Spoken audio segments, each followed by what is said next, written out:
പ്രിയപ്പെട്ടവരെ, ഇന്നത്തെ വീഡിയോയിൽ അതിവിശേഷമായിട്ടുള്ളൊരു കാര്യമാണ് ഞാൻ പറയുന്നത്. അതായത് ശിവനും പാർവതിയും ഒരുമിച്ച് അനുഗ്രഹിക്കുന്നവർക്ക് ചില ലക്ഷണങ്ങൾ കാണാറുണ്ട്. ഒരു ഭക്തനായിരുന്നാൽ മാത്രം ശിവനും പാർവതിയും ഒരുമിച്ച് അനുഗ്രഹിക്കണമെന്നൊന്നുമില്ല കേട്ടോ. പക്ഷെ ചില വ്യക്തികൾക്ക് അവരധികം ഭക്തരല്ലെങ്കിൽ കൂടിയും ഭഗവാന്റെയും ഭഗവതിയുടെയും കൃപാകടാക്ഷങ്ങൾ അനുഗ്രഹമായിട്ട് അവർക്ക് നേരെ മനസ്സിലാകുന്ന തരത്തിൽ ലഭിക്കാറുണ്ട്. ആ ലക്ഷണങ്ങൾ നിങ്ങൾക്കുണ്ടെങ്കിൽ നിങ്ങളൊന്നും കൊണ്ട് പേടിക്കേണ്ട. നിങ്ങളിപ്പോൾ അനുഭവിച്ചുകൊണ്ടിരിക്കുന്ന വിഷമതകൾ എന്തോ ആവട്ടെ, നിങ്ങൾ ആ ഭഗവാന്റെ ഭഗവതിയുടെ തിരുസന്നിധിയിലേക്ക് ചെന്ന് കണ്ണടച്ച് പ്രാർത്ഥിച്ച് പറഞ്ഞു കഴിഞ്ഞാൽ ആ ദോഷങ്ങളെല്ലാം അങ്ങ് മാറിക്കിട്ടും. മാറിക്കിട്ടുക എന്ന് പറഞ്ഞാൽ ചിലപ്പോൾ ചില വിധിഹിതങ്ങളായിട്ട് ചില ദോഷങ്ങൾ കുറച്ച് നാളും കൂടെ നീണ്ടു നിന്നേക്കാം. എങ്കിലും തൻ്റെ ഭക്തരെ കൈവിടുന്ന ആളല്ല ഭഗവാനും ഭഗവതി എന്നുള്ളത്. അപ്പോൾ അവരെ മുറുകെ പിടിച്ചു കഴിഞ്ഞാൽ നിങ്ങളുടെ പ്രശ്നങ്ങൾ പെട്ടെന്ന് തന്നെ അയവുള്ളതായി മാറും.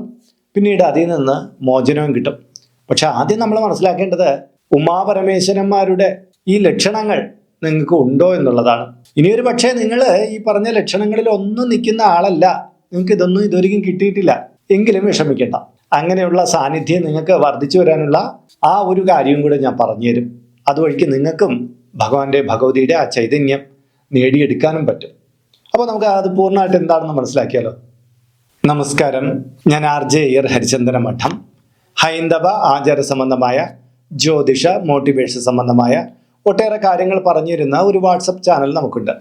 ഇതിൻ്റെ കീഴെ ഡിസ്ക്രിപ്ഷൻ ബോക്സിലും കമൻറ്റ് ബോക്സിലും അതിൻ്റെ ലിങ്ക് കൊടുത്തിട്ടുണ്ട്. അതിലൂടെ ചാനൽ ജോയിൻ ചെയ്താൽ നിങ്ങളുടെ പിറന്നാളിന്, നിങ്ങളുടെ കുടുംബ അംഗങ്ങളുടെ പിറന്നാളിന് സൗജന്യമായിട്ട് പുഷ്പാഞ്ജലി അർച്ചനകൾ നടത്തി കിട്ടുന്നതാണ്. അപ്പോൾ ഉമാമഹേശ്വരന്മാരുടെ ശിവപാർവതിമാരുടെ ആ ചൈതന്യം നിങ്ങൾക്ക് പൂർണ്ണമായിട്ട് ലഭ്യമാകുന്നു എന്നുള്ളതിൻ്റെ ആദ്യത്തെ തെളിവ് ഞാനിനി പറയാൻ പോകുന്ന മന്ത്രം നിങ്ങളുടെ നാവിൻ തുമ്പിൽ എപ്പോഴും കാണും. നിങ്ങൾ ഇത്രയും നാൾ ജപിച്ചുകൊണ്ടിരുന്നതിലൊരു വ്യത്യാസമൊക്കെ ചിലപ്പോൾ അതിൽ വന്നേക്കും. അത് ഏത് മന്ത്രം എന്നറിയുമോ? ഓം നമഃ ശിവായ. ഓം നമഃ ശിവായ മന്ത്രം ശിവഭക്തരെല്ലാം ജപിച്ചു പോരുന്നതാണ്. എന്നാൽ ഈ അടുത്ത കാലത്തായിട്ട് ഇവർക്ക് ഓം നമഃ ശിവായ മന്ത്രമല്ല, ഓം ഹ്രീം നമഃ ശിവായ എന്ന് ജപിക്കാൻ തോന്നലുണ്ടാകുന്നു. ചിലർ അങ്ങനെ അറിയാതെ ജപിച്ചു പോരുന്നുണ്ട്. നിങ്ങൾ പലരും കുറെ കാലം മുമ്പേ തന്നെ ഓം ഹ്രീം നമഃ ശിവായ ജപിച്ചു പോന്നിട്ടില്ലേ? ആദ്യം നിങ്ങൾ ഓം നമഃ ശിവായ അല്ലേ ജപിച്ചു പോകുന്നത്? എന്നിട്ട് ഇപ്പോൾ ഓം ഹ്രീം നമഃ ശിവായാണ് നാവിൻ തുമ്പിൽ കൂടുതലായിട്ട് വന്നുകൊണ്ടിരിക്കുന്നത്. ഓം നമഃ ശിവായ മഹാമന്ത്രം തന്നെയാണ്. ഓം ഹ്രീം നമഃ ശിവായ ശക്തി മന്ത്രവും കൂടെ ചേർത്തിട്ടുള്ളതാണ്. അപ്പോൾ പാർവതിയും പരമേശ്വരനായിട്ട് ഒരുമിച്ച് നിങ്ങളിലേക്ക് വിലയം ചെയ്യുന്നു, നിങ്ങളിലേക്ക് അനുഗ്രഹം നൽകുന്നു എന്നുള്ളതിൻ്റെ സൂചനയാണ് അത്. ഓം നമഃ ശിവായ ജപിക്കുന്നവർ തന്നെ കുറേ ഓം നമഃ ശിവായ ജപിച്ചതിന് ശേഷം ഓം ഹ്രീം നമഃ ശിവായ ജപിക്കുക, അത് സ്വാഭാവികമാണ്. പക്ഷെ ഇതൊന്നും അറിയാതെ ചിലർ ജപിച്ചു തുടങ്ങിയപ്പോൾ ഓം ഹ്രീം നമഃ ശിവായ എന്ന് മാത്രമേ നാവിൻ തുമ്പിലേക്ക് വരുന്നുള്ളൂ. അവരെക്കുറിച്ചാണ് ഈ പറയുന്നത് കേട്ടോ. അങ്ങനെ നിങ്ങൾക്ക് വരുന്നുണ്ടെങ്കിൽ അതൊരു പ്രത്യക്ഷ തെളിവാണ് നിങ്ങളിലേക്ക് ആ അമ്മയുടെയും അച്ഛൻ്റെയും ആ ചൈതന്യം. അമ്മയും അച്ഛൻ എന്ന് പറഞ്ഞാൽ അറിയാലോ, ഭഗവാനും ഭഗവതിയും നമ്മൾ അങ്ങനെയാണ് പറയുന്നത് അല്ലേ? അവരുടെ ചൈതന്യം നേരടിയായിട്ട് അങ്ങോട്ട് വന്നു ചേരുന്നു എന്നുള്ളതാണ്. രണ്ടാമത്തത്, നമ്മളൊരു ക്ഷേത്രത്തിൽ ചെല്ലുന്നു, ശിവക്ഷേത്രത്തിലാണെന്ന് വെച്ചോളൂ.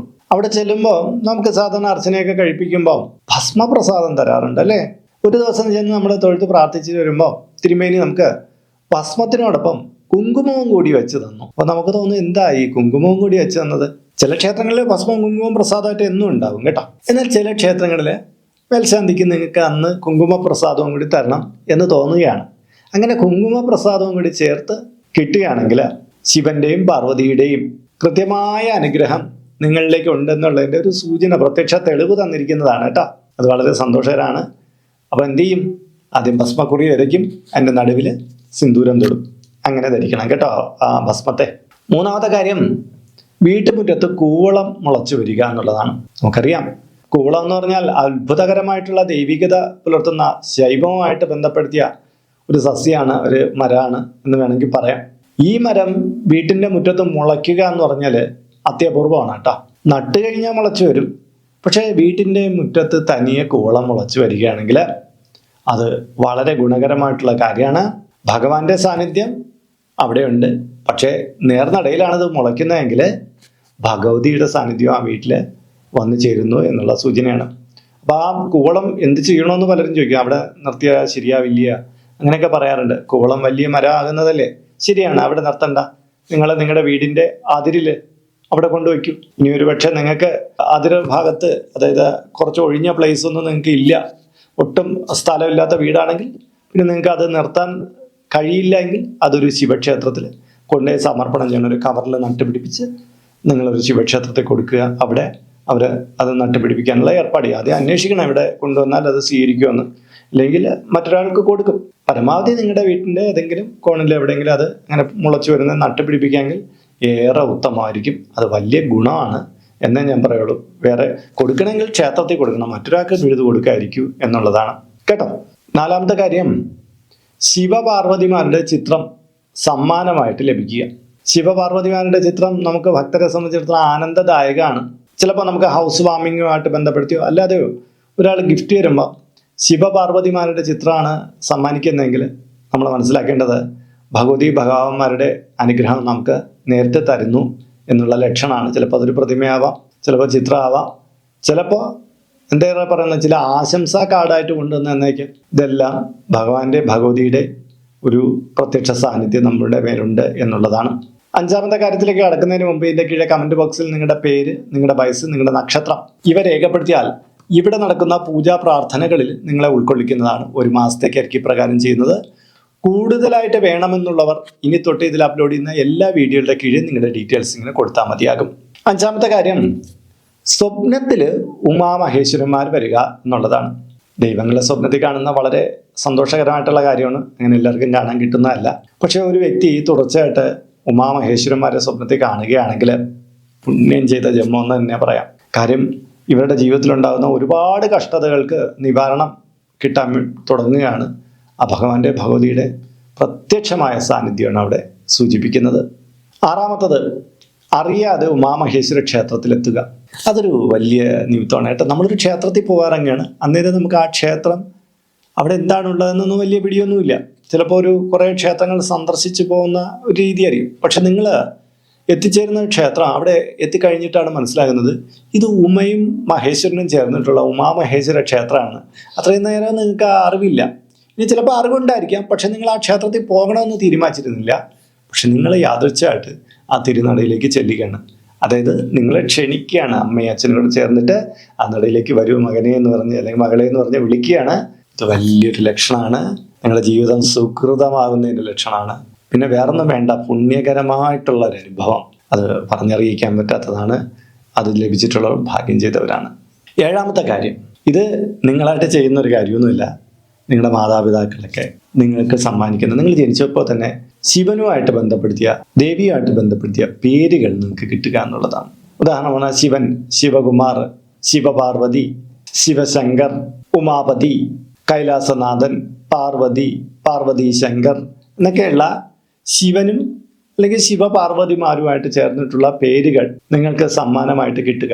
ചിലർക്ക് അങ്ങനെയൊന്നുമല്ല, അവർ ഒരു ജോലി സ്ഥലത്തൊക്കെ മറ്റോ പോകുമ്പോൾ വിളിക്കുന്നത്. എൻ്റെ ഒരു കൂട്ടുകാരനുണ്ട്, രാജേഷ് എന്നാണ് പേര്. പക്ഷേ അയാൾ തമിഴ്നാട്ടിൽ പോയപ്പോൾ അയാളെല്ലാവരും വിളിക്കുന്നത് ശിവ ശിവ എന്നാണ്.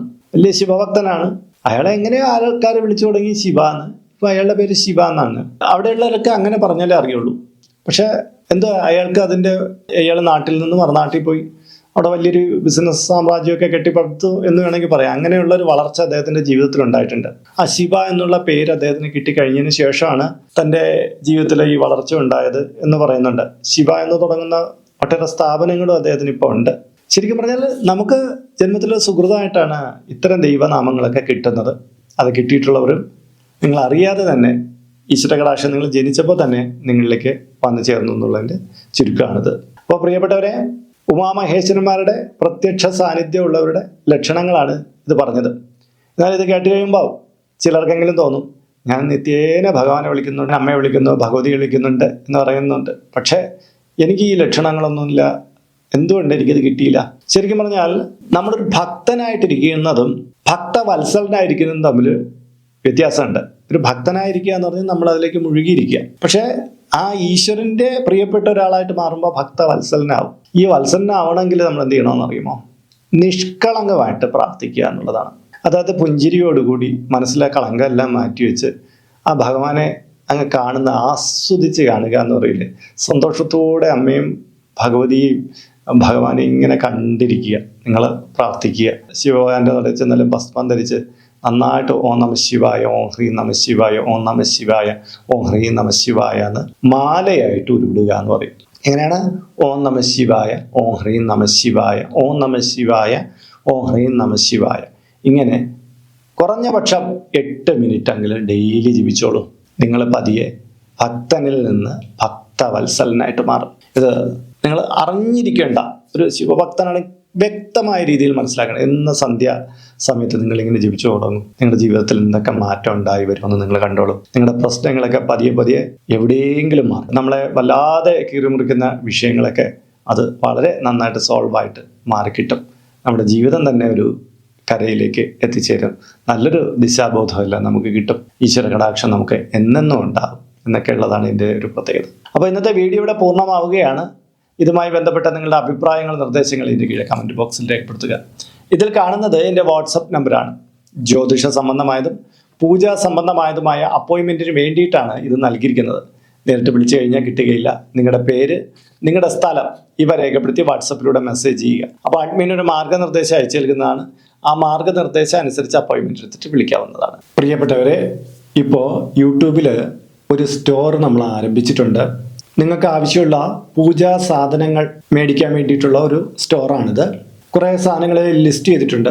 നിങ്ങളുടെ ആവശ്യത്തിന് വേണ്ടുന്ന കാര്യങ്ങൾ നിങ്ങൾ നോക്കിയിട്ട് നിങ്ങൾക്ക് ആ തുകയ്ക്ക് മേടിക്കാൻ ഇത് ഗുണകരമാണോ എന്നൊക്കെ ഒന്ന് സെർച്ച് ചെയ്തിട്ട് വേണമെങ്കിൽ ഇത് നിങ്ങൾക്ക് പർച്ചേസ് ചെയ്യാവുന്നതാണ്. ഈ രീതിയിലാണ് മൊബൈൽ ഫോണിൽ കാണപ്പെടുക. കണ്ടില്ലേ? ഇങ്ങനെ നമുക്ക് സ്റ്റോർ നോക്കിയിട്ട് നമുക്കതിൽ പ്രവേശിക്കാം. ഇതിൽ കുറേ കാര്യങ്ങൾ ലിസ്റ്റ് ചെയ്തിട്ടുണ്ട്. പുതുതായിട്ട് ചില കാര്യങ്ങൾ ഉടനെ ആഡ് ചെയ്യുന്നതാണ്. ഈ രീതിയിലാണ് നമ്മൾ കമ്പ്യൂട്ടറിലൂടെ, ലാപ്ടോപ്പിലൂടെയൊക്കെ നോക്കുമ്പോൾ കാണപ്പെടുന്നത്. ഈ രീതിയിൽ നിങ്ങൾക്ക് എടുക്കാവുന്നതാണ്. മൊബൈൽ ഫോൺ വഴിക്കും കമ്പ്യൂട്ടർ വഴിക്കും നിങ്ങൾക്കത് ചെയ്യാവുന്നതാണ്. അപ്പോൾ മറ്റൊരു വീഡിയോയിൽ മറ്റൊരു വിശേഷമായിട്ട് വീണ്ടും കണ്ടുമുട്ടും വരെ എല്ലാവർക്കും നമസ്കാരം. നിങ്ങളുടെ സ്വന്തം RJ ഹരിചന്ദ്ര മഠം. നമസ്തേ.